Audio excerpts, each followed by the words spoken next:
I want to talk to you about the 3 things I would do differently if I could go back in time and have my diagnosis all over again, which was now over 30 years ago, which makes me feel so old.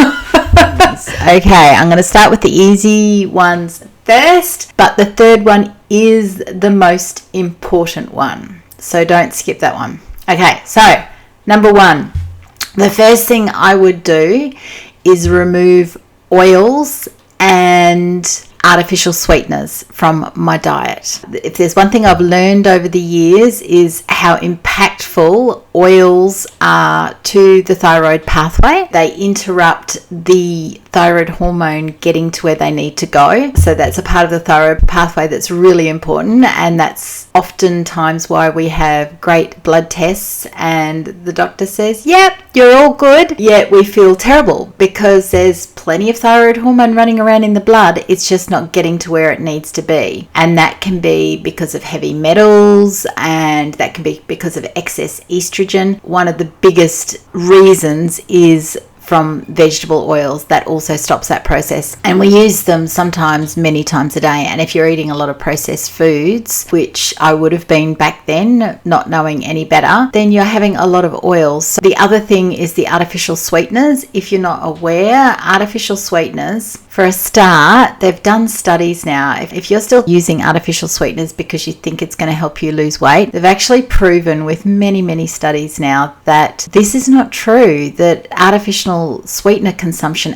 actually contributes to weight gain, because what it does is it keeps a sweet taste in your mouth, and when you continue to have sweet things, you want other sweet things. So having that piece of cake with the Diet Coke is just compounding your need for something sweet a couple of hours later. Okay, and the other thing that some artificial sweeteners do is impact the thyroid. A lot of people may or may not know this, depending on how long you've followed me over on the other platforms, but right before my thyroid kicked it in, I had been living off about 10 cans of diet, a particular kind of diet soda, we won't say the brand name. I was living off it, so it's no surprise that within probably 6 months of living off this diet soda, my thyroid kicked it in. I would highly recommend, if you're doing those 2 items, that would have been my first place to start 30 plus years ago. After diagnosis, I would have gone, right, get rid of the oils, get rid of the artificial sweeteners. Okay, so that would be number 1. The next thing I would have done is remove all chemicals from my world that I possibly could, specifically hair and body products. Toothpaste was actually the very first thing I ever did that made a difference in the amount of thyroid medication that I was taking because of removing the fluoride. And I know there's lots of things out there on that, so if you want to dig into that, then you can Google that and find that easily, that information. There's study upon study on fluoride and its effect on the thyroid. Our thyroid is also a chemical magnet, loves chemicals. Chemicals gravitate towards that. The other thing is, and I've spoken about this before, all of our blood travels through our thyroid once every 15 minutes. I did a seminar once in the early days of studying naturopathy. She was saying how the average woman, before she walks out the door to work of a morning, will have laden herself with more than 500 different chemicals. Now that's insane to me.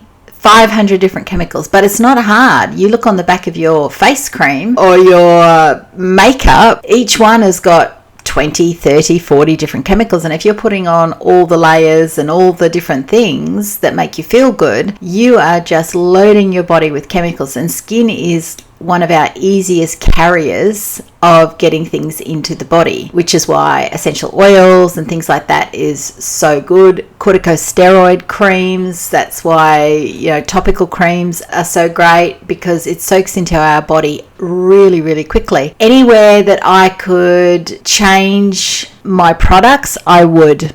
If I could go back in time, I did as time went by. I did do that as I learned that, but this is all about what I would do if I was diagnosed today, or if I needed to change things today. I would go back and first I would remove the seed oils, the vegetable oils. They're known as polyunsaturated fatty acids, okay? So I would remove those artificial sweeteners, and I would change out as many products as I possibly could with the natural version or a non-toxic version.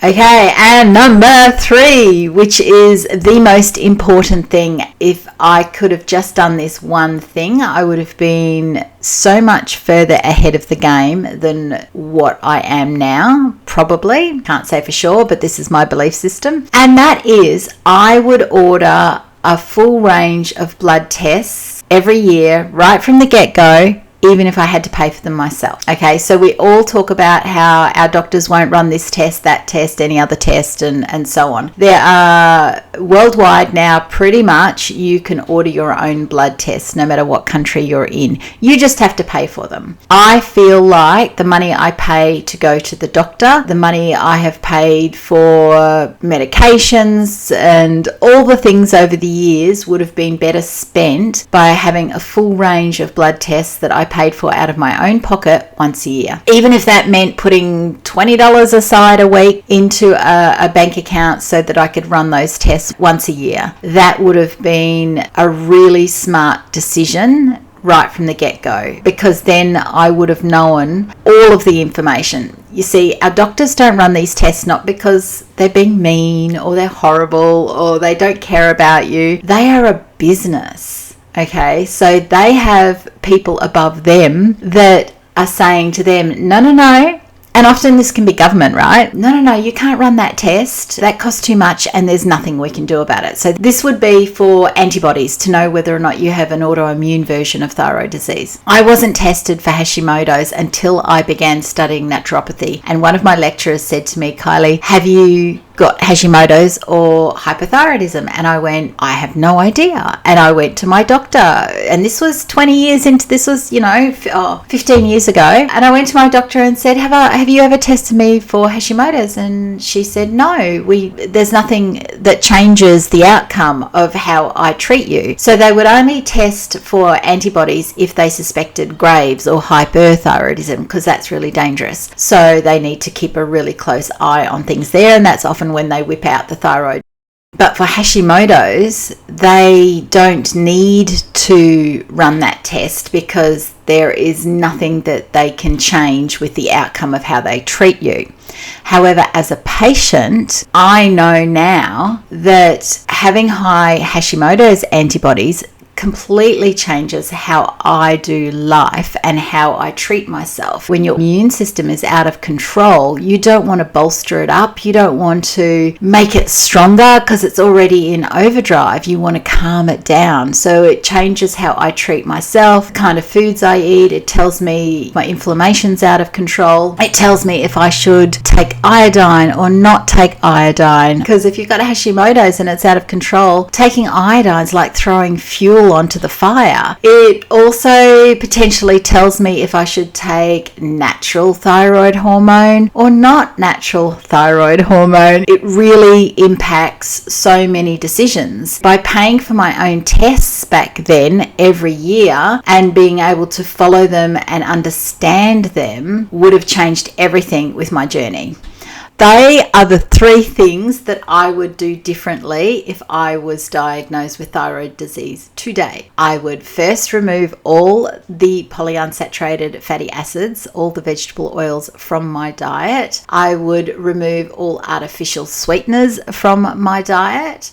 I would then move on to number 2 and remove as many chemical products as I possibly could and replace them with non-toxic versions. And then 3, I would pay for my own blood tests once a year so that I could get the full arrangement of blood tests that I know will teach me what's going on in my body. They're the 3 things that I would do. If there's anything that you would do differently, you wish you had have known, let me know down below, because I feel like for me, they're the 3 things that I would change that would be priority. But everybody's different, so I'm always learning from you as much as you're learning from me. So I would love it if you shared that with me.